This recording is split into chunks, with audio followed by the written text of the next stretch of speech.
If fossils are to show evolution, then we have to be able to see a change from one type to another type. And as we looked at the fossil record in general, we saw that was not the case according to the evolutionists themselves. There are distinct and separate types. There are gaps, discontinuities between all of the major kinds.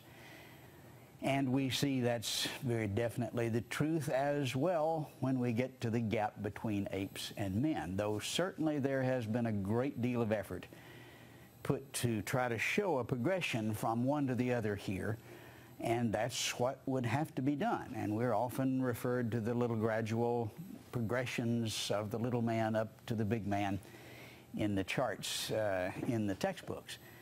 We want to look at that evidence and see if there is such a progression, but before we do, let's look at what I'll refer to as the gap before the main gap, and that's the one leading up to the apes. Notice the statement by Donald Johanson, the discoverer of Lucy, one of the more famous ape men, so-called. He says, at any rate, modern gorillas and orangs and chimpanzees spring out of nowhere, as it were. They're here today, they have no yesterday.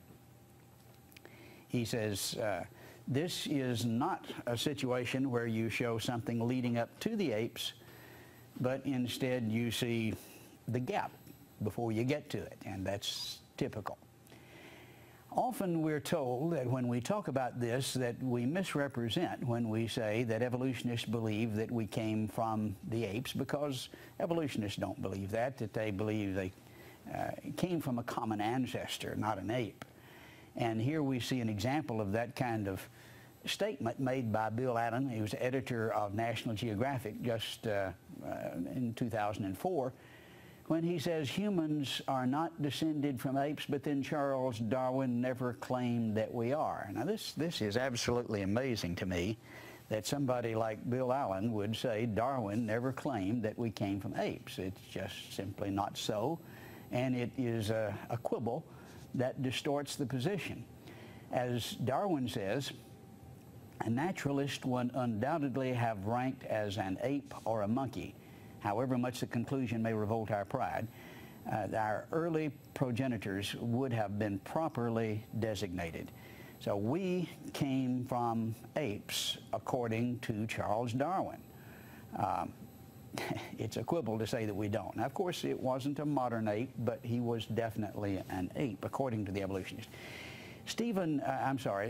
Ernst Houghton of Harvard wrote the book Up from the Ape. He was head of the anthropology department at Harvard, and from that title you get a pretty good idea of what he thought on the subject. But notice his comments. If we are descended from apes, our remote ancestors ought to look their part.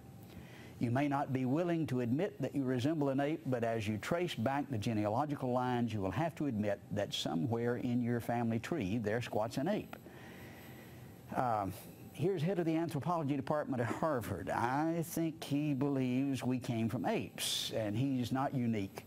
And editor of National Geographic notwithstanding, this is certainly what is taught. But this individual who believes that an ape squats in your family tree goes on to make a very interesting statement. He says, to attempt to restore the soft parts, as in contrast to the hard parts, which he's been talking about, difficult enough.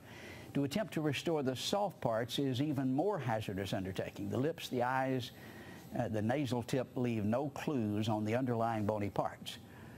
Now, if you watch some of the TV programs, they can just take a glance at the bones and they know exactly what the person looked like.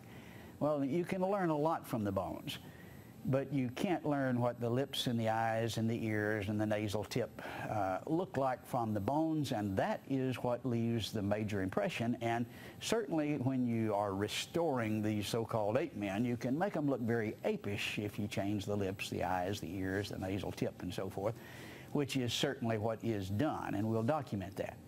He says you can with equal facility model on a Neanderthaloid skull the features of a chimpanzee or the lineaments of a philosopher.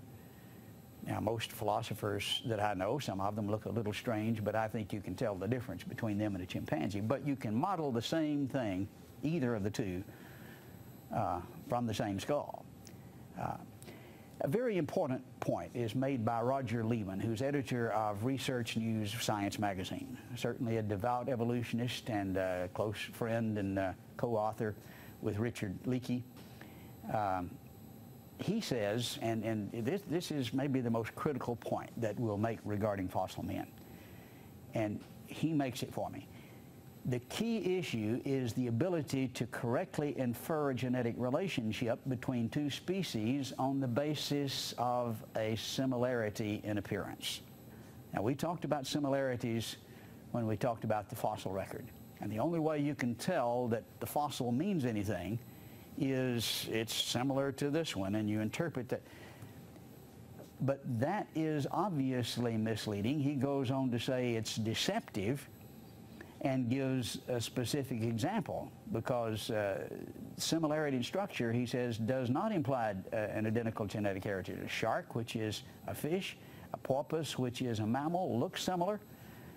But this is the ball game when it comes to paleoanthropology. You look at this bone and you look at that bone and you say, well, it looks similar or it doesn't look similar, and that's the way you tell ancestors. But it's a deceptive basis, and even the evolutionists acknowledge this. Roger Lewontin, is actually bending over backwards, to be fair here. He'd been caught in a rather intemperate statements, being interviewed by Harper's, and he's backtracking a little, and I want to be fair to him. But he acknowledges we don't know anything about the ancestors of the human species. Now, to be fair, we emphasize the word no. Now, he believes devoutly that we came from the apes, and he thinks he knows how it, but in terms of knowing, absolute knowing, we don't.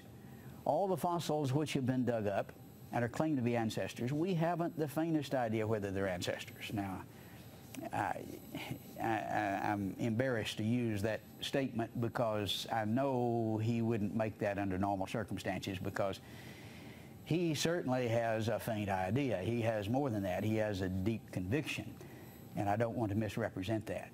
But in terms of knowledge, in terms of absolutely knowing, no, you can't know that this bone is kin to that bone. You dig up the bones, he says. It's up to you to draw the lines. And he says there are no lines when you dig the bones up. You draw them, and of course that's based on similarity, which is deceptive. But if you understand that he's talking about absolute knowledge, he's saying, no, we don't know. But we see lineups like this in the textbooks, and that in the minds of a lot of people is proof. See, there's scientific evidence. It's been demonstrated. Here's the Homo erectus that leads to the Neanderthal and to modern men. Well, this is the typical lineup as it's represented in most textbooks. It's not really typical as you study paleoanthropology, but we'll summarize it and use it as an outline for our session in this brief consideration of paleoanthropology. It actually looks about like this when you see it in the textbooks. The star of the show, and where we'll spend most of our time in this first session, is with Australopithecus, South African ape man. That led to Homo erectus, that led to Neanderthal, and finally up to moderns. Australopithecus is featured as the major proof in the minds of a lot of people. And when I talk to people about why they believe in evolution, many times they'll refer to the ape men, and here are the pictures that they see in the books, and here's the work that the Leakeys did over in South Africa, and this provides proof. Well, let's see what the evidence is. This is a representation by Time Life of this ape man, Australopithecus, and actually was made famous by Louis Leakey a number of years ago with his movie Dr. Leakey and the Dawn of Man, and this was shown in thousands of classrooms across the country, and he's shown going step by step down the Avois Gorge over in Africa, where he found this South African ape man.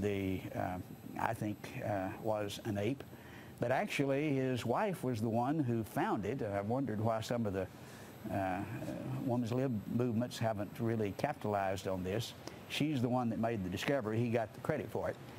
But notice the statement by Roger Lewin, again, editor of Research News. He knows these people well. They're good friends. They've written books together, and he can represent them accurately.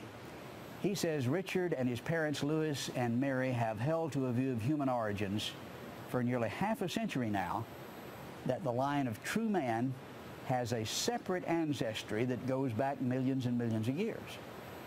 He doesn't believe one led from the other. They are separate as far back as he's been able to see, and he sees no connection as far back as he's been able to look.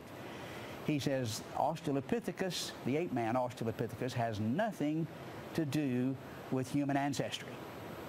And of course, you've seen this in National Geographic or in your earth science textbook.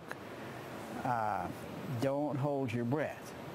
But here is one who knows these people well, and he says they didn't believe that Australopithecus led to man. They were separate as far back as they see them in the fossil record, and they had nothing to do with the human ancestry. Richard, or Louis Leakey, for example, is touted as the hero of the evolutionist in the movie Gorillas of the Mist, and he is one who's the leader, the icon of evolution. They'll not tell you that he actually gave up on Darwinism, and is quoted in this manner in the Chicago American, actually months before he passed away. Dr. Leakey, and this was after he had lectured there the night before, Dr. Leakey bases his repudiation of Darwin on the results of his long search in East Africa for the remains of the original man. Now, he's often touted as proof of evolution, but never is it acknowledged in any of the textbooks that he actually reached a different conclusion based on the evidence and decided Darwinism was not a good explanation for what he saw. When we look at Australopithecus, we can see why. Charles Oxnard is one of the leading authorities in the world. He is dean, or was at the time this was written, of the graduate school and professor of biology and anatomy at the University of Southern California. Writing an American biology teacher as an acknowledged leader in the field, one of the leading experts, he says, referring to Australopithecus, it's reminiscent of the orangutan and not that much like humans. Now, I'll assure you, you'll never find a statement like that in your textbooks. It looks like an orangutan. It doesn't look that much like a human. May well have been bipeds, that is, walked on two legs, but if so, was not in the human manner. He didn't walk on two legs as we did. They may have been quite capable climbers, as much at home in the trees as on the ground. And so this was an ape, much more like an ape than like a human. Maybe two legs, but a knuckle walker, at home in the trees. Again, not the picture that you see represented in the textbooks. Lord Sully Zuckerman is perhaps the leading expert in England, and certainly has been for a number of years. He's quoted by Lewin in his book Bones of Contention, referring to Zuckerman, dismissal of the Australopithecines as having anything at all to do with human evolution. They're just bloody apes, he's reputed to have observed examining Australopithecine remains in South Africa. They are just apes. He dismissed them as having anything to do, and is perhaps the leading authority in Europe in paleoanthropology. He says in his book, Beyond the Ivory Tower, Australopithecine skull is in fact so overwhelmingly simian as opposed to human. And then he refers to figure 5, which we'll look at in a moment. Overwhelmingly ape-like, simian, as opposed to human, that the contrary proposition could be equated to an assertion that black is white. You seldom get scientists who make that flat-footed a statement, but it's very obvious he is persuaded that these are apes. They are not humans, and it's just like calling white black, black white to say the opposite. And then he shows why in figure 5. He's looking here at illustrations of the chimpanzee skull on the left and the Australopithecine skull on the right. And as you look at these pictures, you see, wow, they sure do look like each other, don't they? The top view, yeah, that looks pretty close, much closer to each other than to humans. And then you look at the bottom and you say, well, yeah, that's closer to each other, the chimpanzee to the Australopithecine, than they are to humans. Now, we're told, well, yes, that's true, except you do see a difference. And in the bottom picture, you can see that the teeth are different. You see the large canine tooth with the chimpanzee, the diastema, the gap that it fits into, which is not the case with the Australopithecine. It's more like the human U-shaped dental arcade. And so that makes the man, the fact that his teeth are different. What they do leave out is that the Galata baboon, which is 100% ape, has teeth just like this. And so it's not unique to humans. Some apes have teeth like this. Australopithecus did, so did the Galata baboon. Perhaps the most famous example of the Australopithecine type, the Afar afarensis, was found by Donald Johanson, called Lucy. And a lot of notoriety and always in the textbooks. In fact, big news recently in Houston where it's going to be on display for a while. And I've had people say, well, look at Lucy. This is proof of evolution. This is really frustrating because the information has been distorted. And the most obvious interpretation is this was an ape. I'd like to introduce and show a brief clip of Dr. David Minton. He's a professor of anatomy. He's taught in St. Louis at the American University there for 20 years, and he's commenting on it. Now, all of the people that I quote, unless we tell you otherwise, are devout evolutionists. Dr. Minton is a creationist, but a highly qualified creationist. And he's describing what actually happened, and actually he'll introduce Dr. Lovejoy, who acknowledges what has happened. So you get the picture? The creatures like Lucy have the ape orientation of the iliac blades. Now what are the evolutionists going to do about that? You're not going to believe this. Nova, have you heard Nova? There was a PBS Nova series in which Dr. Owen Lovejoy, a very distinguished, famous paleoanthropologist, was involved. And he's looking at Lucy's skeleton here, and he's lamenting the fact that the hips are all wrong. They're supposed to be human-like hips, so you can walk the way the Latoli footprints showed she walked, but they don't look like human hips, they look like ape hips. What to do about this? Watch it. You'll get a big kick out of this. The ape that stood up, it was a revolutionary idea.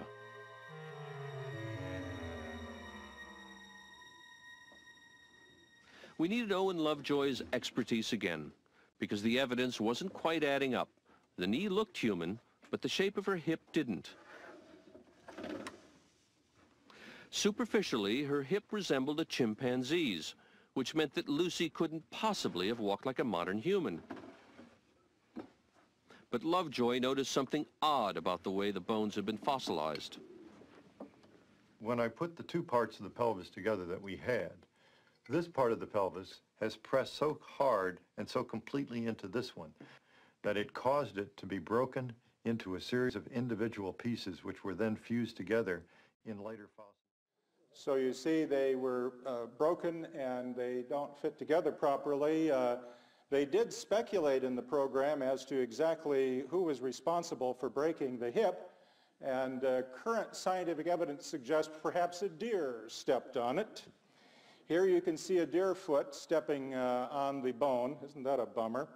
Let's see where it goes from here.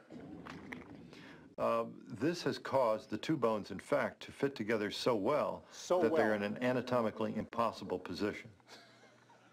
The perfect fit was an illusion that made Lucy's hip bones seem to flare out like a chimp's. But all was not lost. This is a power saw, friends.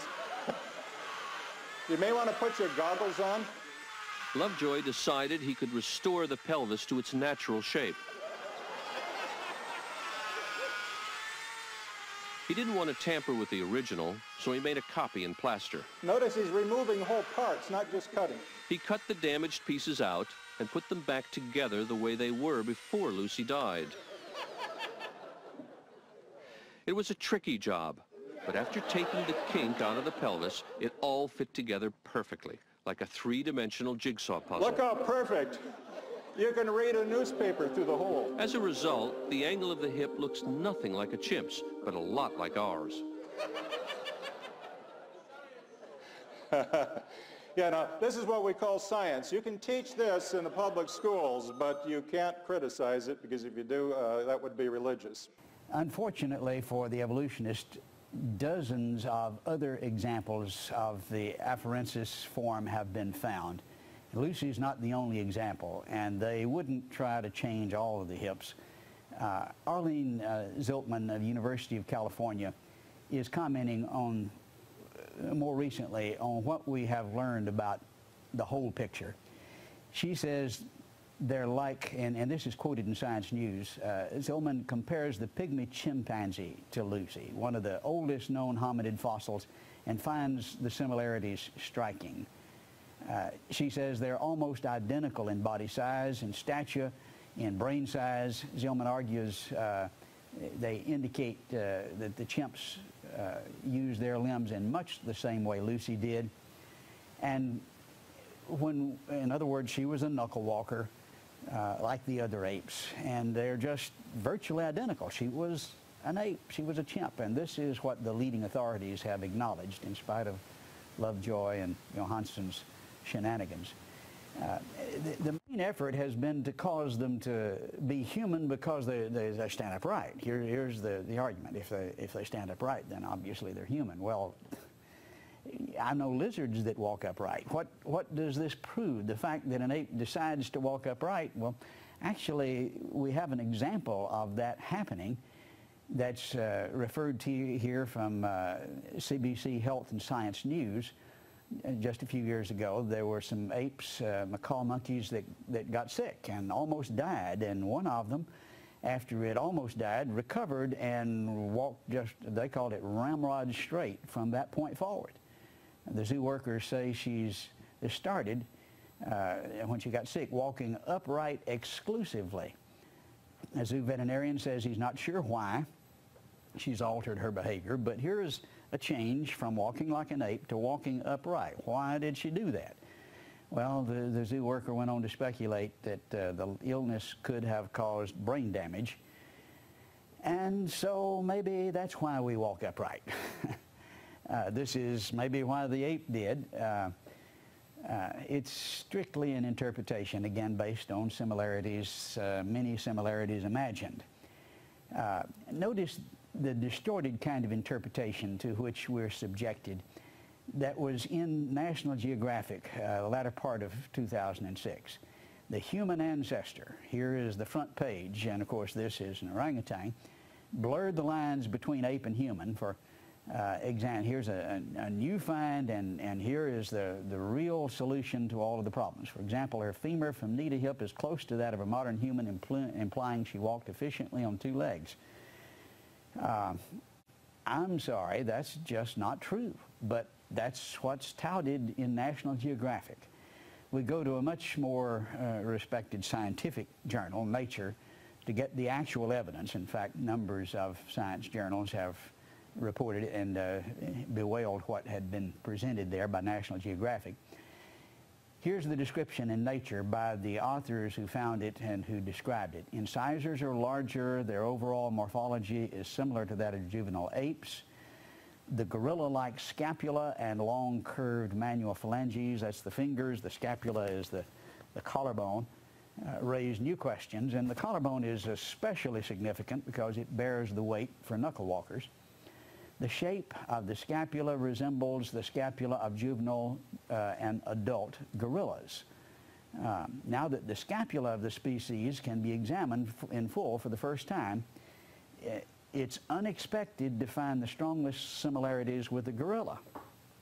The similarities are not with humans, they're with the gorillas, especially the areas that are diagnostic of the way they walked. weight-bearing and terrestrial knuckle walking is what's implied by the similarities that are found. And then it goes on to make an amazing statement. These Australopith specimens can be accommodated within the range of intraspecific variation of African apes.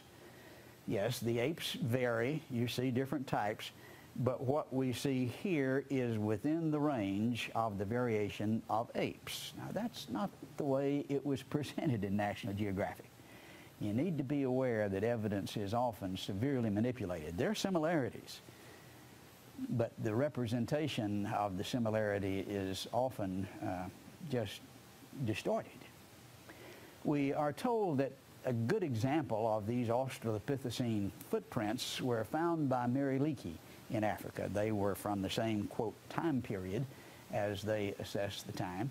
And they were beautiful footprints, but they were human footprints. They were very human. The ape, of course, has a hand for a foot, and here are human footprints. Now, if Lucy made these, this is pretty good evidence that she walked upright in spite of the anatomy that we've now found. Notice the description of Mary Leakey herself, who found them. They belong to the genus Homo, or true man, rather than to man-apes like Australopithecus, who was once thought to be a forerunner of man. Now, this is Mary Leakey's statement. They once thought that, but she doesn't. Refers to the dates. I disagree, but let's play the game their way and see how it comes out. We'll talk about dates in another session. Here is a time period right in the middle of the Australopithecines. In fact, this is ancient. This is at the beginning of the Australopithecine time period. But they would be, in Mary Leakey's words, people not unlike ourselves. And I believe they were made by people. There's no evidence that were made by anything else. But what's really ripped it for the idea that Lucy made them is that, unlike with the early specimens, which had no feet, now we found a number of specimens that had good feet, and they were 8 feet. Referring to Australopithecine afarensis, that's Lucy's type. The recent descriptions of 4 articulating foot bones from the 3 to 3.5 million-year-old deposits in South African cave site Sturfontein support this. The divergent big toe, and that's what distinguishes the ape foot from our foot, indicates some degree of prehensile grasping. They wrap around a limb, as in apes. And we see here the human foot form and the ape foot form, and Lucy had a foot clearly indicated from the portion that was found in the more recent skeletons like an ape. Lucy didn't make these footprints. Humans made these footprints at the same time, we're told, that Australopithecus was around. And so, like the Leakeys say, you've got evidence of man and apes, Australopithecines, as far back as you go, together, not one leading to the other. William Howells, who at the time this statement was made was head of the Department of Anthropology at Harvard University, and he refers to the work of Russell Tuttle, who he says is the leading expert in the world on gaits and limbs and fossil footprints. He finds that all aspects of the footprints, especially, are remarkably like modern feet, modern human feet, and that the afar prints, that's Lucy's feet, are significantly different than humans. And so you do have human footprints back there. That's not helping the evolutionist. These critters are supposed to have led to man, but you've got human footprints back there with them, and then their feet were significantly different. Howells goes on to say the pelvis was by no means modern, in spite of Lovejoy's jerry-rigging with the power saw, nor were the feet. He says the toes were more curved than ours. They're for wrapping around limbs.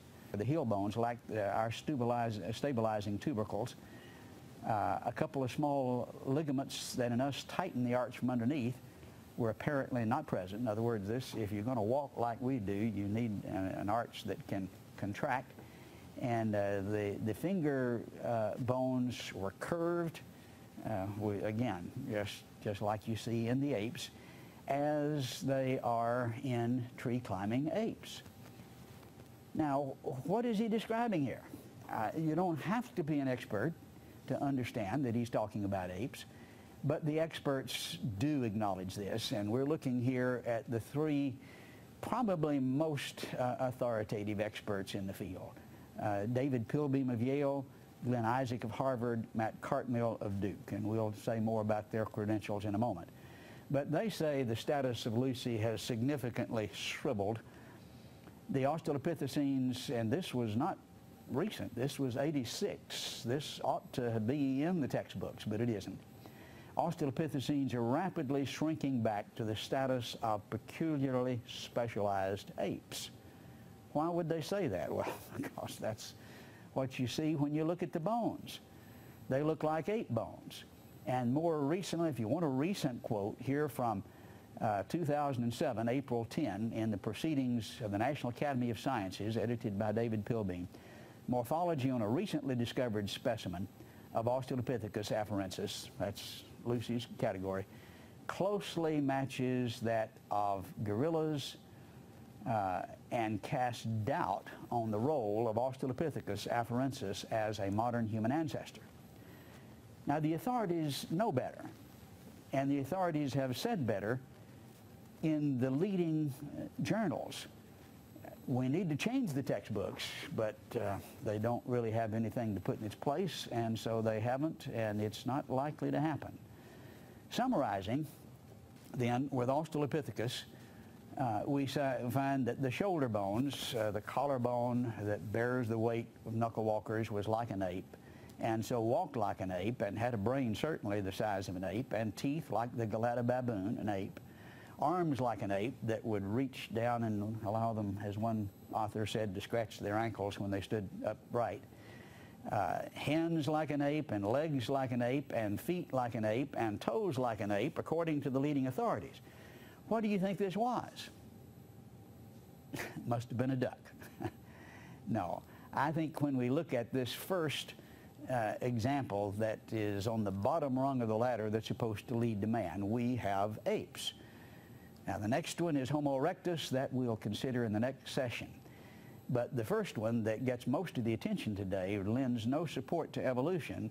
You look in the zoo today, you see a variety of apes. There were more in the past. This was one of them that has become extinct, but it was definitely an ape.